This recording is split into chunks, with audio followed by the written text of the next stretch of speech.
राबिया फारूक गदागरी एक काबिल मजम्मत पेशा है जिसकी ममानत की गई है।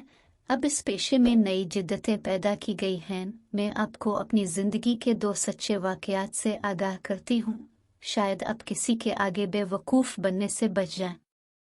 कुछ माह पहले मैं बाजार से घर आ रही थी। मैं एक रिक्शा रोक कर बैठ गई। 2-3 मिनट के बाद रिक्शे वाला मोबाइल पर किसी से बातें करने लगा। इसकी बातें मुझे वाज़े सुनाई दे रही थी।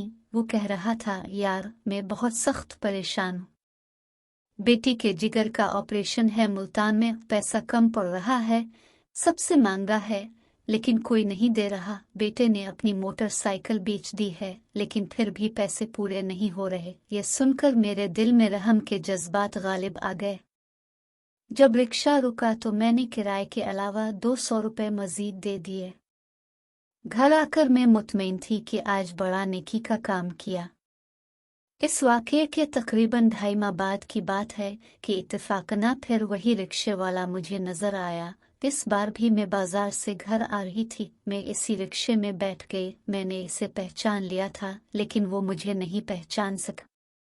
जाहिर है इसके रिक्शे पर रोज़ाना कई लोग बैठते होंगे और इस बात को कुछ अरसा भी गुजर गया था। बहरहाल 2-3 मिनट के बाद रिक्शे वाले ने अपना मोबाइल निकाला और किसी से बात करने लगा। मेरे दिमाग में झमक्का हुआ। वो इसी अंदाज से बिल्कुल वही बातें कर रहा था, यार मैं बहुत परेशान हूँ, बेटी का ऑपरेशन है, रकम का इंतज़ाम ना हुआ तो मेरी बेटी मर जाएगी, वगैरह वगैरह। मैं फौरन समझ गई कि यह आदमी धोखेबाज है। दिल तो चाहा कि यहीं पर उसकी बेइज्जती करूं, लेकिन तमाशा बनने के ख्याल से चुप हो गई। मैंने फौरन उसे रिक्शा रोकने का कहा और उसे मुनासिब किराया देकर दूसरे रिक्शे में घर चली गई।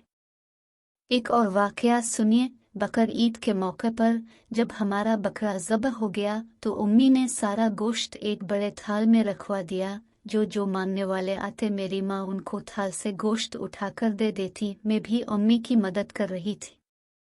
बकर ईद ऐसा मौका होता है कि किसी सवाली को ठुकराना बुरा लगता है। कोशिश यही होती है कि ज़्यादा से ज़्यादा गुरबा और मुस्तहिक लोगों तक गोश्त पहुँचे। दरवाजे पर दस्तक हुई। एक औरत सफ़ेद सादा बुर्का में आई। गोश्त मांगा। मैंने माँ के हाथ से लेकर उसे दे दिया। तकरीबन 2 घंटे बाद कुछ फ़कीर औरतें इकट्ठी आ गईं और गोश्त मांगा। एक औरत की आवाज़ कुछ जानी पहचानी लग रही थी। मैंने कहा, तुम तो अभी गोश्त लेकर गई थी। बहरहाल कुछ बहस के बाद हमने इसे दोबारा गोश्त दे दिया। इस तरह वो औरत कुछ देर बाद काले बुर्का में आके फिर गोश्त ले गई और ऐसे जाहिर किया जैसे पहली दफ़ा आई हो।